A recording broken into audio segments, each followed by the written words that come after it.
Don't film me! Maybe tell us what's been going on here for last week. Well, last week, wow. See what to say? When we first took over this place, we had a hard time getting it first. We weren't expecting the turnout as it did. Coming here, I thought maybe just to negotiate and that sort of deal. Until we found out, they promised a lot of things when we got here, and not one of them has been, kept up with them. So we occupied the place. Had to use force, just a little to begin with. Some of the people got hurt. Not really, to a point where they had to be hospitalized. So when we did occupy it, we barricaded ourselves in so no people could come in. And we set up security to keep people out and keep people in. Those who wanted to go out, maybe who were undercover or something, had to keep people in. And from then, everything's been routine. Tight security all the way through. Now, what's been happening here? We've been looking for files, to get evidence for as to expose the administration of all the all the grand theft that's been going on to the Indian people. Now, like the things you see around here would be from the evidence that we've been looking through files and stuff like this, and under pressure, some people just start wrecking the place up, or which I don't blame them. What I did myself, but I was on security. And it was my job to try to stop him, but I couldn't stop him, about the majority of the people wanted to wreck the place. So I've been having hassles when we got here. Been a lot of calls coming in. We have outside people telling us, when they're mobilize the forces, the police forces to come in, and we'd be ready ahead of time. We had injunction orders maybe 2 or 3 times, getting us out, trying to get us out, and we was prepared to do battle, but they didn't show up. Another broken promise. So, other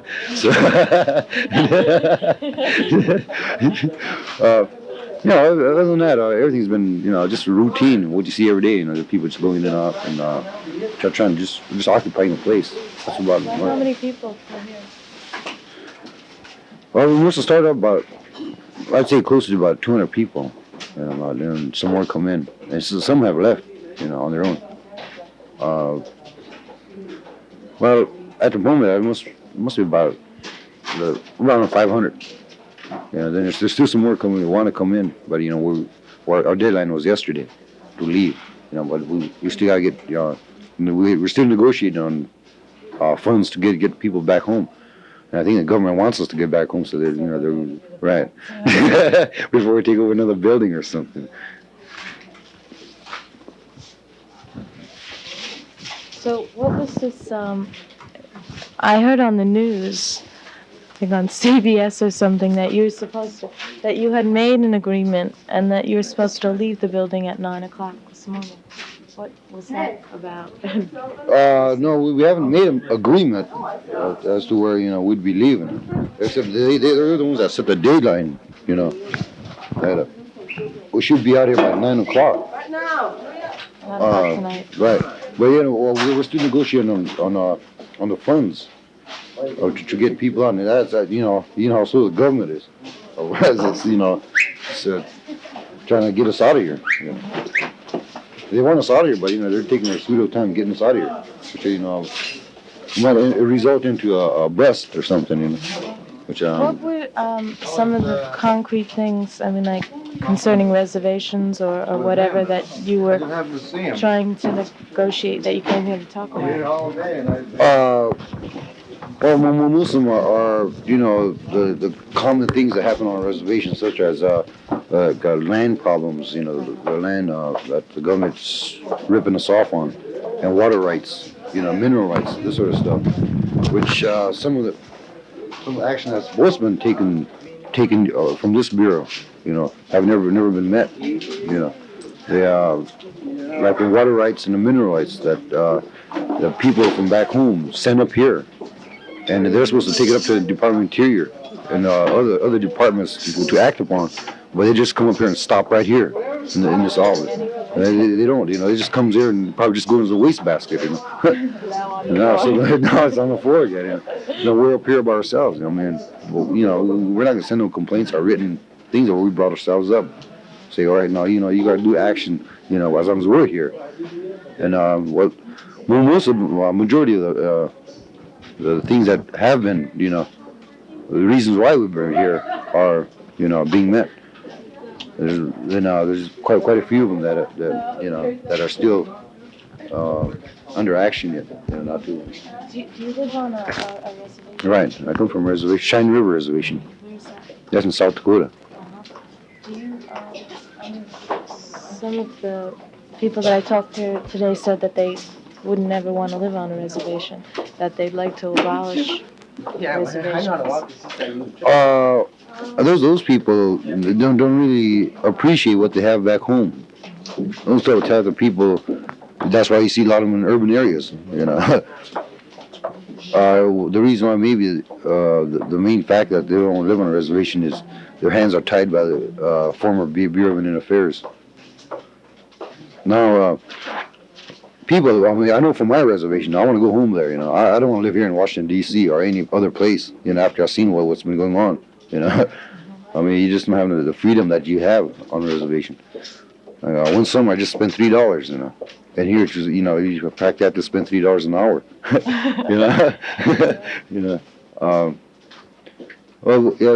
there's a hassle back home with the Bureau of Indian Affairs. They're still selling our land, without our permission, And every action that, while they recognize the tribal council, and they recognize, agencies and the bureaus set up by the government, not by the Indian people. And they say, right now, the tribal council is the one that represents the Indian people. I say, I don't know, the only ones that represent the Indian people is the Indian people themselves, right? A long time ago, we never did have that stuff. We never had no, chairman or councilman, that sort of thing. We just had people up there, like, maybe what you call experts. Maybe for ones for hunting, he was his best hunter. They get him, say, why, you lead us in the hunting. If one's the best warrior, we get him to the warrior. And if one's the best in medicine, we'd get him as the head medicine man, Well, we don't elect him or anything like that. No, there's a combination of all chiefs. Everybody's their chief. There was I'd say the most communistic, democratic, capitalistic society, perfect society. Both capitalist and communist. It was in a communal way. Yeah, not politically. But just a communal way. It was called communist. And it was also capitalist. We everything wasn't for gain. How are the people now surviving on your reservation?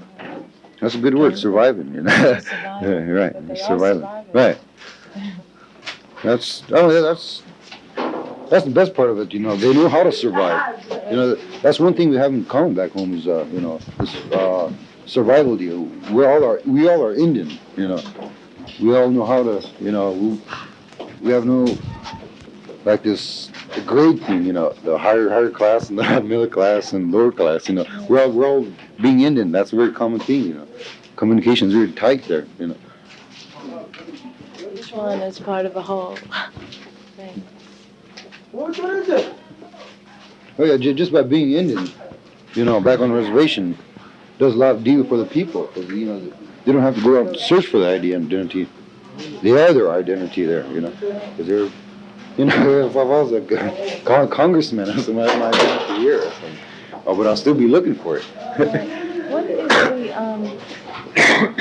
do the children on the reservation, you have your own school there? All the school system is set up by the Bureau of Indian Affairs. It's on I'd say about a middle class level, middle class white level. Now, it's a big flop, To begin with, basically, I'd say, they're trying to make horses out of cows, they're trying to make white out of Indian, Now, the education system, they set up a budget You know, I mean, arts teach budget. They're all their mathematics and all that. So economy, ecology, yeah, all that. They teach you how to budget money. Well, when you get back on the reservation, you got no money to budget. Yeah, that's how it is. Right. That's pretty good. The propaganda, say, well, you got to live this way and that way. I don't know, like right now, take for instance me. I come from, when I went to school, I was brought up in a little log house, maybe about a room, a big room, and about. Can we just move into life? We'd they took me out of my home, and they put me in a boarding school. Okay, now that's this boarding school. Now it offered me everything, something like this. It offered me 3 meals a day, and it offered me a bed to sleep every night. It offered me electric lights and running water, that sort of deal. Now, I liked it, I mean, everything was easy for me, but something was missing, So after the end of the school year, I stayed there 9 months out of the year. I never went home once, Then I'd go home every summer, maybe 3 months. Now, when I went home, I had my family there, but I didn't have electricity, the 3 square meals a day, and bed to sleep every night, and clean sheets and that sort of stuff. So, all through my life, I've been mixed up, I've been growing, having conveniences one side and the family atmosphere the other, So I just chose the family atmosphere. I just got away from school, What is I mean, do the people on your reservation, do they work outside of the reservation? I mean, do they try to provide? Does this Bureau of Indian Affairs try to provide jobs?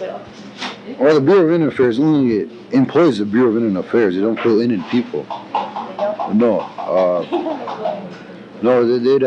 What they do is they'd import people from the outside. You have to have maybe a college degree, or something like this, to work for the Bureau. And the only people that work in the Bureau is maybe janitors, it'd be 1 out of maybe 100. The people that work at the Bureau of Indian Affairs are not Indians. Floyd,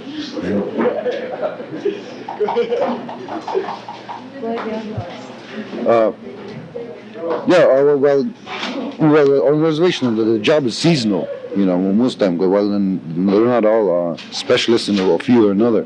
They're maybe construction workers, carpenters, this sort of stuff, And the government sent out maybe poverty programs, they say, like maybe OEO, CAP, this sort of stuff. Now, they're supposed to train people. They train people, but they don't give them the jobs. And the whole structure now, a guy would be head of Office of Economic Opportunity. A guy would be head of Community Action Program. Now, the way it's supposed to set up, even neighborhood youth corps, the way it's set up, they got a director up there, Okay, now these people, when they work there, eventually they're supposed to take over the program. But the people that start out of the bottom are still on the bottom, and guys, white people on top are still on top, I mean, the people are still on the bottom. They can't make a definite change. They try to voice them, they fire them, So it seems like they're taking you, they're educating you to something that you're not going to get jobs, and in the meantime, I mean, they're just people on the reservation are just surviving. I mean, do you think, is there subsistence farming going on? I mean, how do you have to buy food, and I mean, how do you live if you can't get started? Well, basically, back home, most of the people are hunters, I mean, if they don't have a job, then they have to go to the federal welfare program, and man, that kind of has a hassle because they control everything. You can't do anything without being anything or doing anything, No, what was I going to say? Like the people who are working, like on a ranch job. Now that's only for during the summer months. So sometimes we go up to the Bureau of Indian Affairs and they're sending off somewhere else or a relocation. They say, they train you somewhere else and give a job in the urban areas, taking all the people. You're not right. It's kind of strange to some of the people. The first time I've been in the cities, Well, they go up there, then eventually come home, there's a little saying back when they say, Isn't it sort of hypocritical what they're doing? I mean, in one sense, they want you to stay on your reservation and like keep to yourself. In the other sense, they're like breaking up your land and taking everything away and putting you into cities and Well, they know about it, but they don't know what to do about it. They're afraid to do anything. They want that maybe a $10,000-$20,000 job. They're afraid to do anything to improve the conditions on the reservation, to improve better development in urban areas. They're afraid. That's all they are. I mean, you just go up and tell them. Said no. We got your answer for you. I mean, if they don't feel that the Indians they feel that the Indians are a minority group, why do you think they're afraid of it? They're afraid to lose their job. That's basically true. Like they say, like for There are all these jobs that are created to take care of the Indians. Because of the Indians, Oh, right. So people that are employed to right, take care of the right. Indians. No. Now, if the Indians got, they got the same position, they'd be out of a job, And then they hate to work for the white people. They help their own white people, This is the cafeteria. All right. Can you tell us what happened, how the food got here? And Most of the food were donated. by people in Washington? Right, by people in Washington. The YMCA had a lot of to do with it, While they offered us services and they offered us a place over there at the YMCA, and I think they donated something like $1,000 to the caravan for the use of travel expenses and that sort of stuff. I don't know what they use it for, And most of this food that's come in are privately donated, concerned people, Indian people. So these people are gonna all go back. I mean, everything is about over now, or is it not true? And so everything's just the beginning, I mean, everything's beginning, but for today, people are gonna leave Washington now and go back. All right. Well, there'll be caravans. The same caravans that come through will be going back. And I got a feeling that the caravan will be together. The caravan will stop at each reservation and tell the people on that reservation. Well, some people went back to the reservations already yesterday. They were going home and relate the experiences they had here and what's going on here. Because it's better to go home, from this place when you experience things here than to write about it and send it home and not,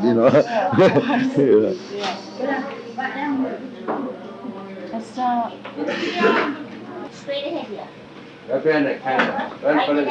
So what's going to happen to all this food? I think a caravan will probably take it, for traveling.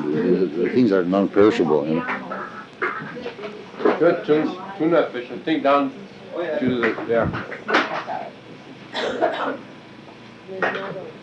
So after you go back to South Dakota, I can tell your people about it. Have you already decided to have another plan, to come to Washington or to get together to have a tribal meeting? What do you mean by tribal meeting? Well, I mean, maybe the leaders of all the reservations. I imagine it will be. Well, it won't be the leaders appointed by the government. People are right. Right. There will be a conference. I can see for ahead. There will be a conference or a gathering of leaders. But there will be in communication with other leaders that in case something happens, develops and should develop and will develop. That all the people will be together, be more firmer and stronger. As this is just a touch-off point. A light to the fire, the torch. I was also wondering, is alcohol a problem on reservations? Yes, there's got a high percentage of alcoholism. There's the idleness of the Indians on the reservation.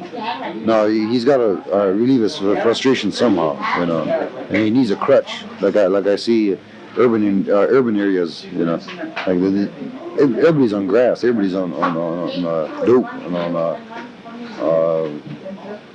on alcohol because they need something to relieve themselves, right? Yeah. Some kind of an escape. Right. Do you I don't know, how do you feel about like young white American people that, I mean, I think like a lot of young white American people are really trying to understand the Indian, are trying to like get back into the way that the American Indian was once living, or trying to get back to that way after also becoming bombarded by technology and government and everything. I mean, Well, for a while, I know some young people. I'm not saying all young people are this way, but right, some I know that who have come, come on a reservation, who have tried this way. Yeah, did have fun, found it very hard to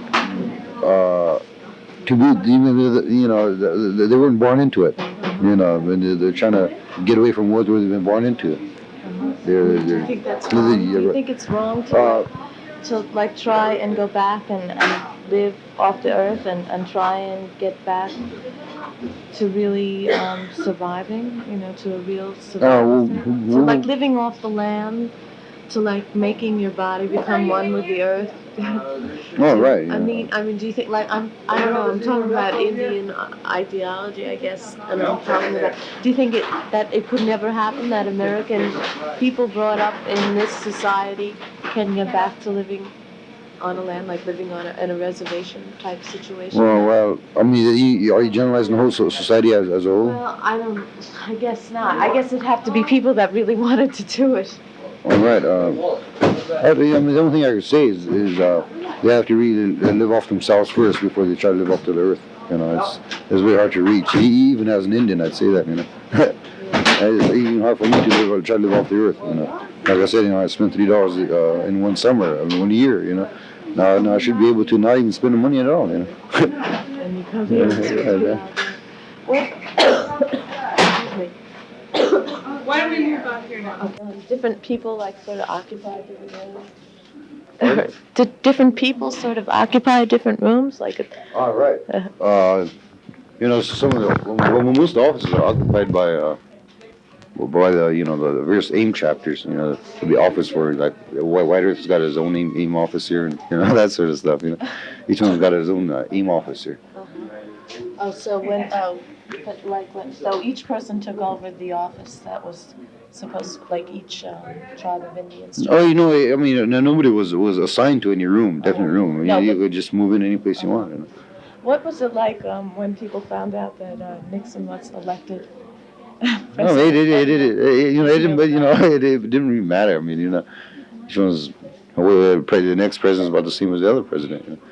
I mean, they still won't be able to act on behalf of the Indian anyway. Any president, they're so tied up in their own legal affairs or whatever you call it, their own administration to even look upon their own people for that matter. Did you think there was any difference between if the government had gotten elected or Nixon? Personally, myself, I'd say if McGovern got elected, this nation would be a bigger South Dakota than it is now. Than South Dakota is. If he's going to try and straighten out a nation, he should straighten out South Dakota first before he straightens out a nation. Yeah.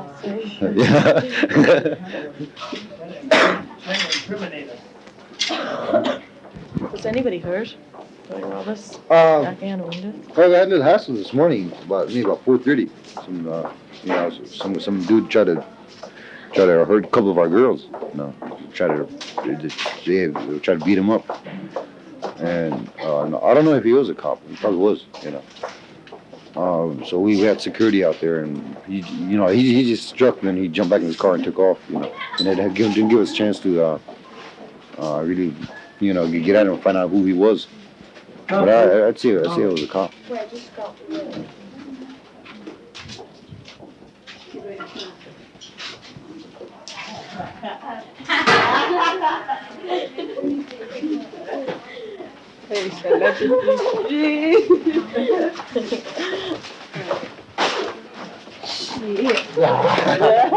Remember those good times we used to have at the Yeah, well, remember that bar?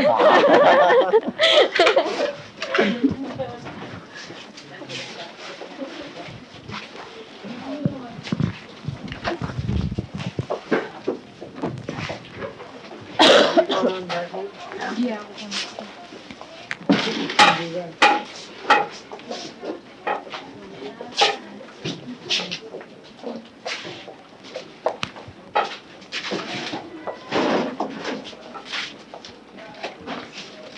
I don't know. It's hard to ask you questions. It's just, I think a feeling. Yeah, there's something to it. Right. You it's hard to put anything into words. I find words very hard to come. So what I think every day what I'm gonna say back home. That's all I do. If I make it back home. I think it's more, an energy spirit. Right. There's Bring back home. I've been so occupied since I got here within myself that I didn't have a chance to think about back home except the problem here. I mean, it was that heavy.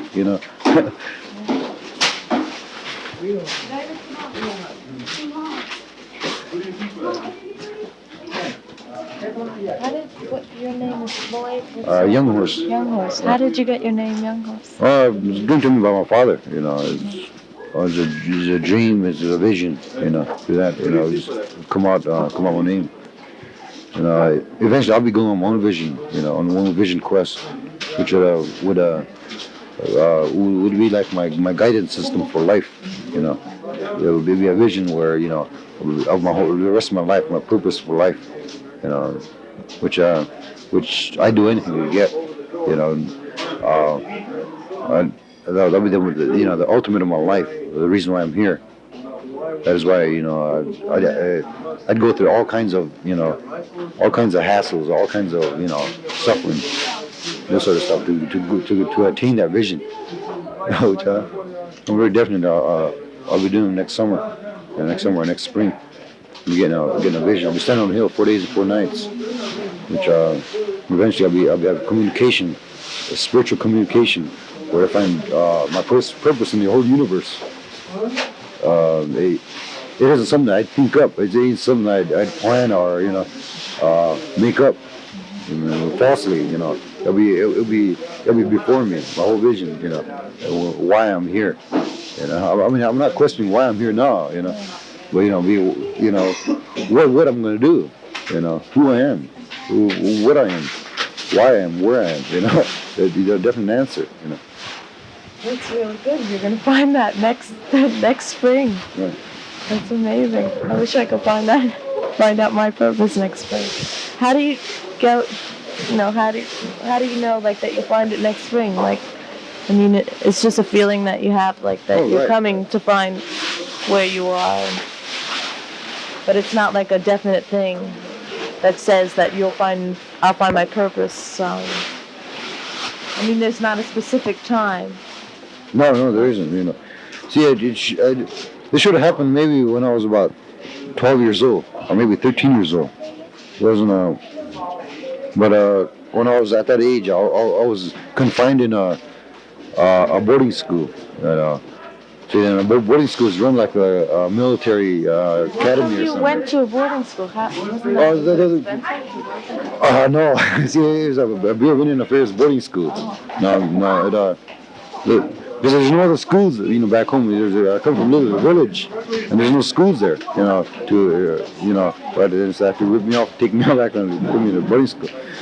And while you still have to, cut your hair short, and you have to march the line to school, march to the dining room, march every place, had inspections in the rooms, just like the army, So that got me thinking,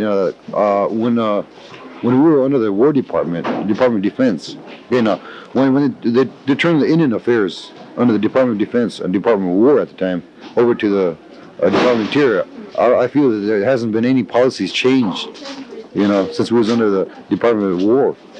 So what we're really doing is living under the policies of the War Department, and it's just the name Department of Interior, because I feel there's no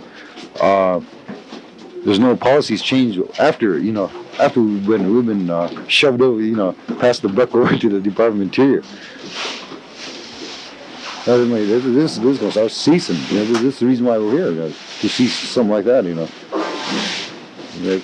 It's very hard to recognize, recognize the policies oh, what's you having? I mean, we've been living it all our life, you know. But then we stop and say, hey, how come I'm doing this, you know? I say, well, there's a big old man up there. He tells me to do it, and that's why I'm gonna do it, you know. And you can't do anything without him knowing about it, or else, stepping in there if you try to go out there and do something on your own.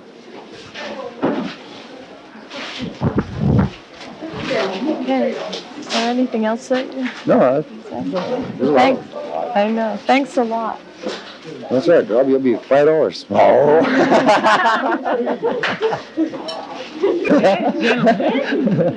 I do not apologize for the ruin, nor for the so-called destruction of this building. Oh, is that a building? Mausoleum. Mausoleum. Oh, yeah. We're in a building. A new. When we first destroy the old. This is the beginning of a new era for the North American Native people. When history calls our efforts here, our descendants will stand with pride knowing that the people were the ones responsible for the stand taken against tyranny, injustice, and the gross inefficiency of this branch of a corrupt and decadent. Is that ornament? Government. Oh, Yeah. the ornament. Whoever made the sign. Yeah, right. Well, leave it. And they got a place set aside in the YMCA for women and children. And it's all free. Oh yeah, it's sort of donation, like kind of trying to get rid of their guilt or something. But at the same time, they give you a place to stay. They're kicking you out. It's so weird. Yeah, you see what they try to do is they try to give us that place so they can get us out of here and put us over there. Right. Stay in your proper place. Yeah. In the place that we decided. It helps sometimes that we stay here. And also, Right. if they're in a room, if people want to sleep in cots and, Right, and beds babies and take showers and they go there. Right. Right. A week of hibernating in this place. Especially with how the bathrooms are now. We must have had about a good 9 hours sleep altogether. 10 hours sleep, right? Yeah. For a whole week. Well, I had to sleep you're running on something every night we sleep more about a than- week. I mean, every night I'd sleep about an hour or so, maybe 2 hours.